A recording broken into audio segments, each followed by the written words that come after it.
Welcome to The Third Rail and a very special episode about the one and only Donald Trump. I'm Sera. I'm here with Stephen Glass and Dr. Tad Tietze. Stephen is a lawyer and Tad is a psychiatrist and political blogger at leftflank.org. Guys, welcome to the show. Thank you, Sera. Thank you.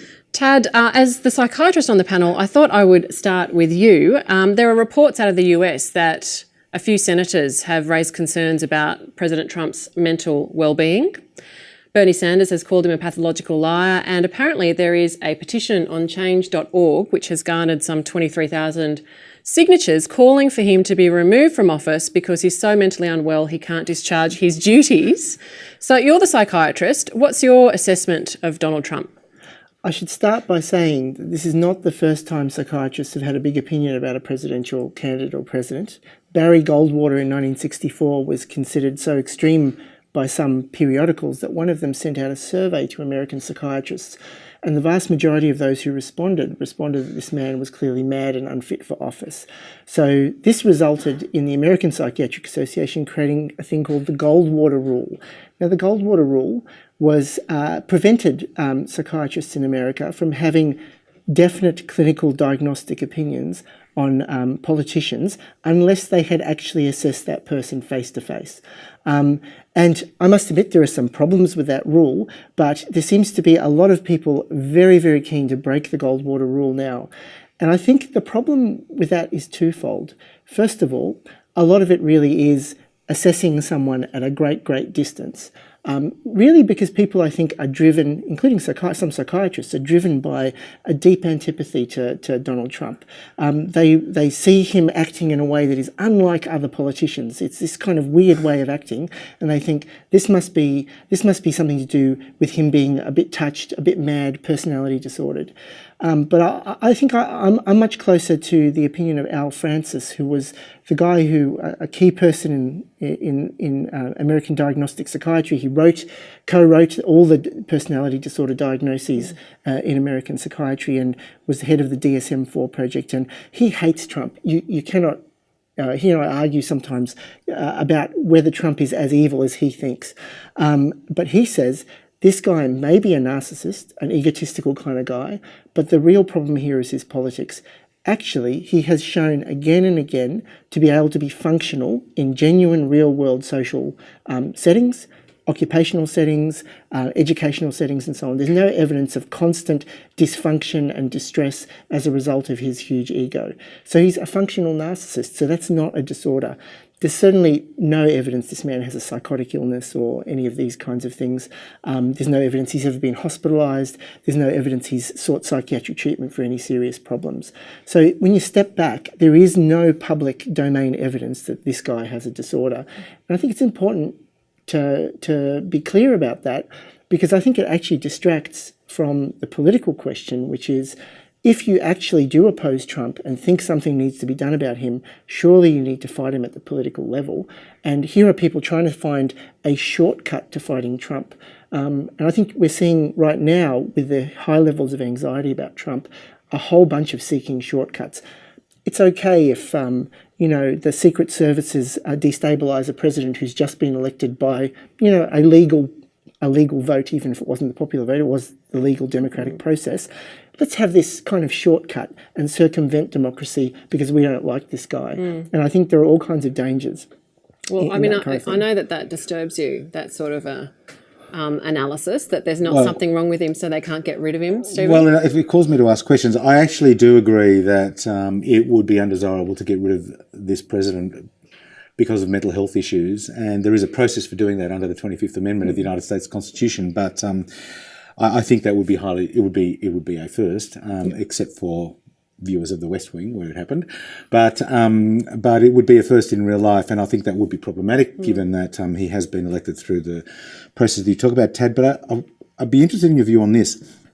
A few days ago, I received a audio clip from somebody of part of the Howard Stern radio show. Yes. Now, Howard Stern is a sort of a shock jock, and he's juvenile and he's crude and he's a bit misogynistic and revolting. But he is actually a friend of Donald Trump, and Donald Trump has appeared on his show a number of times. And he said that what he doesn't, he says, I'm a friend of Donald Trump. I don't agree with any of his politics, but I'm a friend, and he comes on my show and we speak to each other regularly. And what I don't understand is why this man ever put himself up for president at all. He said, I know him, and I know that the thing that motivates him and drives him is adoration from people. He needs to be liked. And of course, if you're the president, it's a political role. And as soon as you become the president, there's a million people that dislike you. And so it's like a completely perfect mismatch of a person to the role. But I'm just curious about whether that is sort of that analysis of a non-psychiatrist, Howard Stern, of somebody who he knows well and says he's just completely driven by the need to be liked, is consistent with the analysis of or the diagnosis of narcissistic personality disorder. It's pretty unusual for functional narcissists to keep putting themselves in a situation, if adoration is the main thing driving them, if they're constantly putting themselves in that position of not getting adoration, and this is the most unpopular president of all time, and if Hillary had won, she'd only be the second most unpopular presidential candidate of all time. It's a very unusual situation.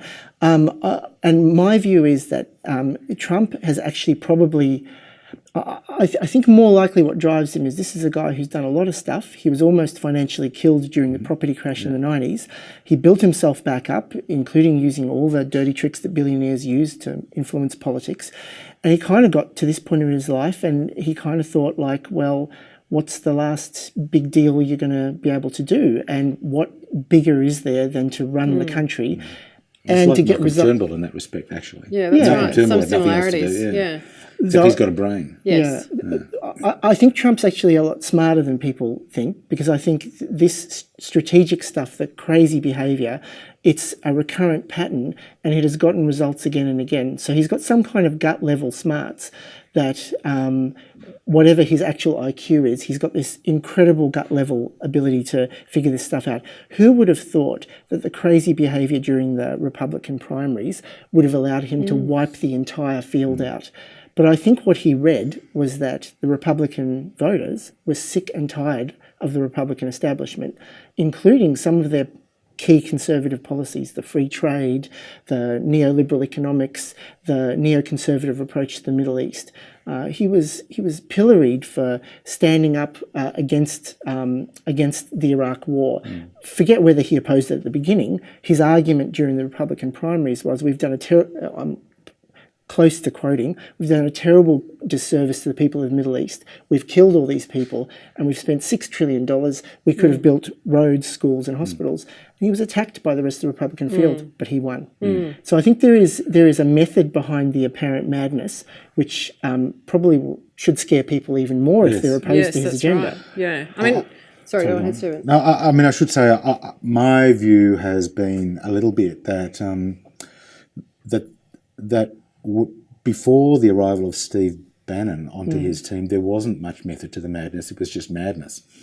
And that Trump, he's a bigot and he is a narcissist and he likes to promote himself and say he's going to do all these fabulous things, only I can fix it and all that kind of stuff. My sense of it is that he kind of, by accident, came into contact with Steve Bannon from the Breitbart organisation, who actually is an ideologue and really does believe in this whole America First and shut out the rest of the world, and who did actually identify that portion of the American electorate in the Midwest who were very, very disadvantaged by the last 25 years of neoliberal policies. And it was the sort of bringing together of the Trump madness with that ideological approach and the identification of that part of the electorate. That's what caused him to win the election. That's the way I viewed it. I think there's a lot of truth to that. I think Bannon steadied Trump, but I think the common thread that runs through all of it, which people don't like talking about, which for my sins, I have watched probably over 50 Trump rallies end to end on YouTube to try to understand what it is he was doing, because it became a point of fascination. Obsession? I tell you, the thing that started it was when he first came on, I thought, that's that awful guy from The Apprentice. That guy is so awful. I don't even want to think about this. And then a friend of mine said, who is very left-wing, he said, actually, you should go watch one of his rallies end to end. And it was not like the outrage that the media reported.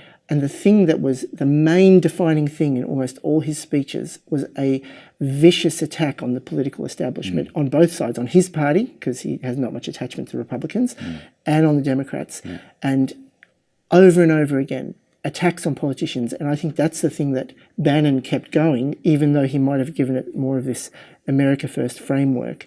I think it's the anti-politics side that has been so important, but no one in politics wants to talk about it, because if politicians really are that hated that people would vote for someone like Trump despite really disliking him and worrying about him, but actually the political establishment is that hated, the political establishment has a problem, but the political establishment I don't think wants to face that problem. Well, I mean, it's such a massive issue.